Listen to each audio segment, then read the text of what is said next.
Hello, my family of keto, carnivore, carnivish. We're all here again. It's another day. We get to have our coffee. Life is good.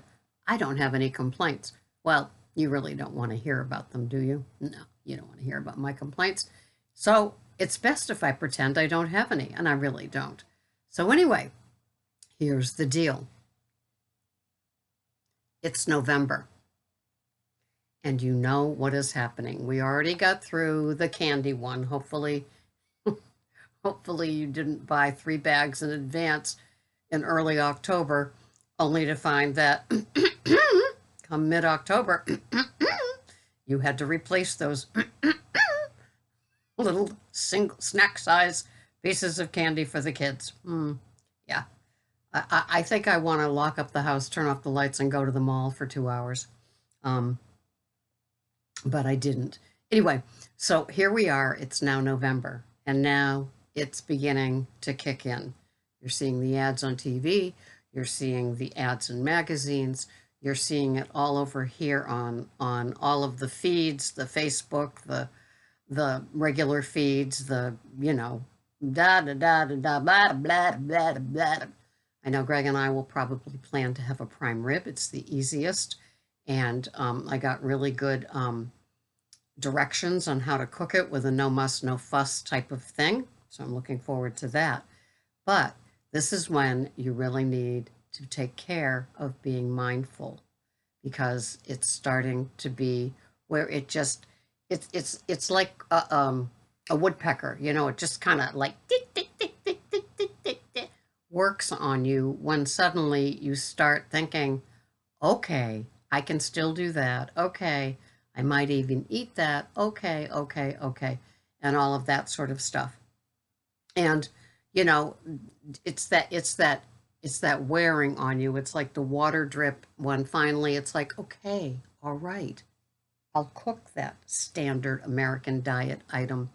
I don't want to. It goes against my feelings and philosophy of how I eat now for my health. But I'll go ahead and do it. It's one day, all this stuff. Just be mindful that they're after us. It's after us. The stores are ridiculous. Remember Caro, Karo? That liquid sugar thing? What would we use that for?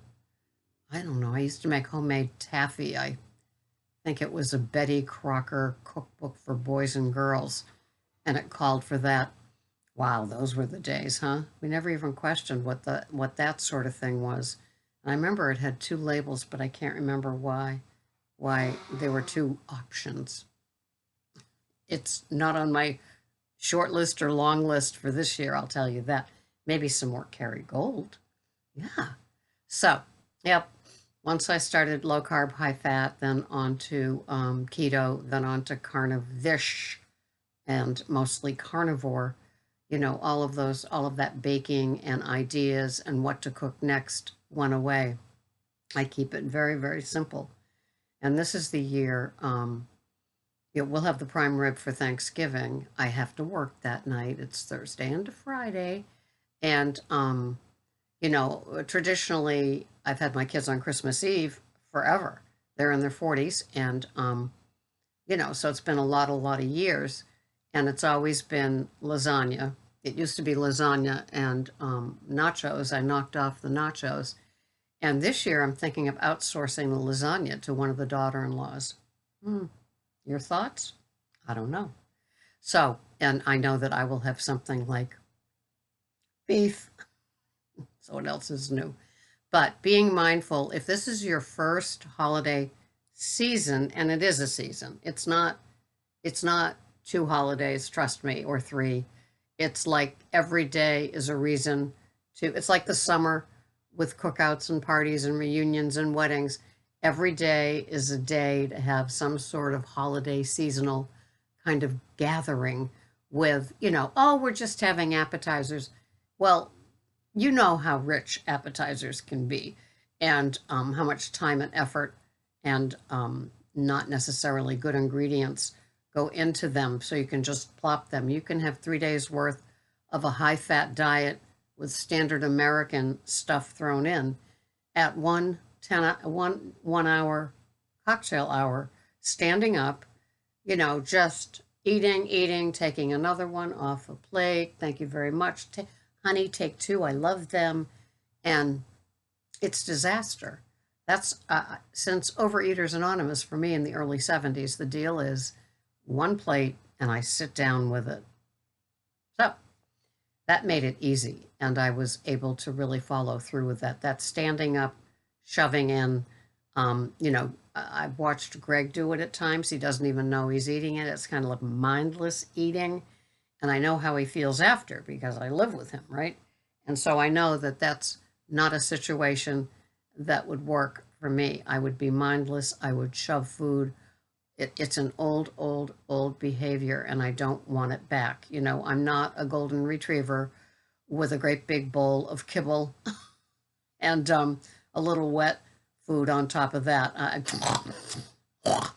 and then licking the floor all around it. That's how I used to be, and I don't want to be that way anymore. Not that I'm this dainty little diva, but I do like to sit down with a knife and fork and enjoy what it is and call it a meal. A lot of you have heard me say I dine. I buy paper plates because Greg lights them, and he uses them on egg day to put the meat to be cooked on them and things like that. But I am not a paper plate person. I'm not a paper napkin person. So I sit down with my little Fiesta ware, my little knife and fork or spoon, and my cloth napkin, and I dine. And in the old days, even if it was something, like 2 eggs, I would dine. Now I have my OMAD, so there's, a more substantial amount on the plate. Or if it's like a bowl of soup, I had like keto leftover stew. I used to make it all last winter. It has just a little cauli crumble and a little Brussels sprouts, and the rest of it was shredded boneless short rib and burger from the butchery put into it. So it's this like with just a little bit of organic beef broth to make it into this stew. Was delicious and hearty. And it's a leftover that is more elegant than something that's planned and not just comes from the fridge. So it's a delightful thing to have. The broth is wonderful, and you just throw whatever you want in it with some pink Himalayan salt, and it's called dinner. Well, I did have some excuse me, leftover ribeye next to it. So what am I having today on this regular day? I'm having U.S. Wellness French ribeyes, and they've already been smoked on the big green egg. So then each one is assigned a top of the stove pan with some butter to be finished. And so these are my macros for the day.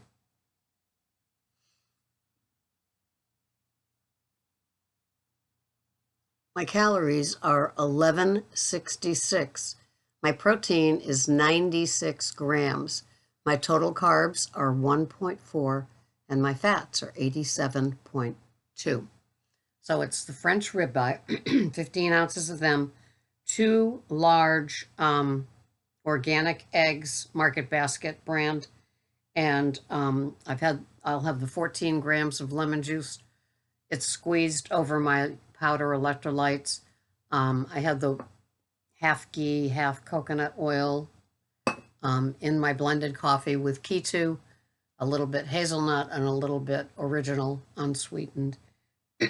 Excuse me. And that is my OMAD for the day, and my bridges are my little cup of cuppas.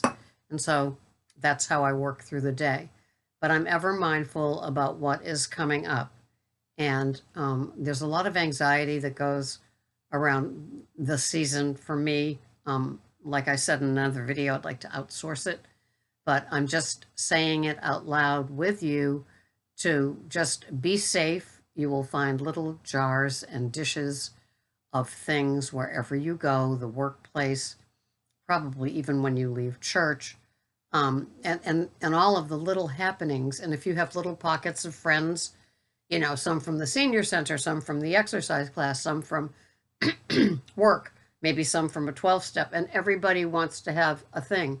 I even went to a cookie exchange party one time about 10 years ago where everybody brings, a tin of what they make, and then, you start with an empty tin, and then you take like 2 of everybody's thingies, bring them home and eat them before midnight, if you're like me. So be careful. It's out there. Be aware you're not alone. If this is your first season, there will be some white knuckling involved, but that's okay. You can plan to, you can plan to eat before or after you get back. If you're good with before and like a bottle of sparkling mineral water, or maybe allowing yourself an adult glass of beverage, maybe that would work. I don't know. I would tend to go the I don't want anything route, because once I have something, it says to my body, oh, you can have more. And so I have to be very, very mindful of that. Eating later might make me gulp and wolf down my food like the golden retriever because of the anxiety involved with the party. And the entire time I'm at that gathering thinking about, I want to go home and eat. I've had enough social, if you know what I mean.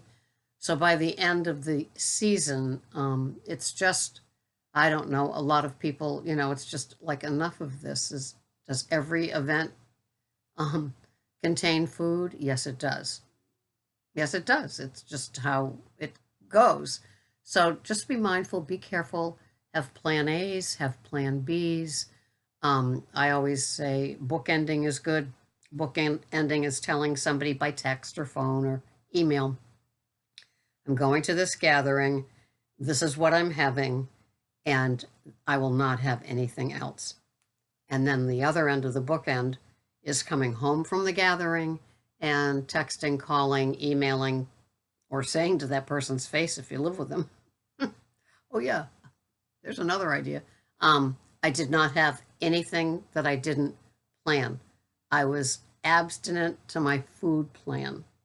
Even if it contained a seasonal goodie or something and you planned for it, if you were abstinent with what you planned, you were abstinent.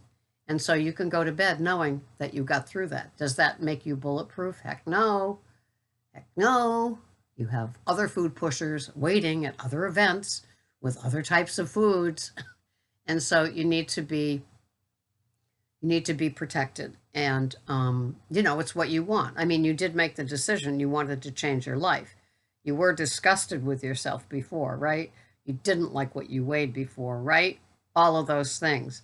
Maybe you even started way back when, September or October, and now it's November. And so you've got some good traction and momentum.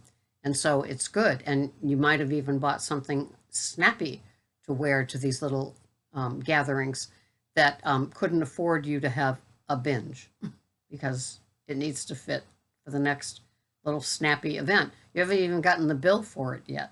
And so you're already wearing it. And so you want it to fit. And so all that anxiety, a lot of it is female stuff. So guys are going, I don't know what the big deal is. That's why they have belts with notches. They can just open it up a little bit. That's not us. You know that. We're obsessed with things fitting the way that they're supposed to, and especially if we worked really hard to fit into it. It's a new size. It's a little maybe sexy or curvy or different than the burlap bags that we wore when we weighed more. And so we want to be proud of ourselves, and nothing feels as good as food abstinence. Going to bed on a Wednesday night and waking up Thursday morning knowing that you were abstinent on Wednesday, you can add another day to that and have 2 days of momentum. Or maybe you've got 37 days of momentum.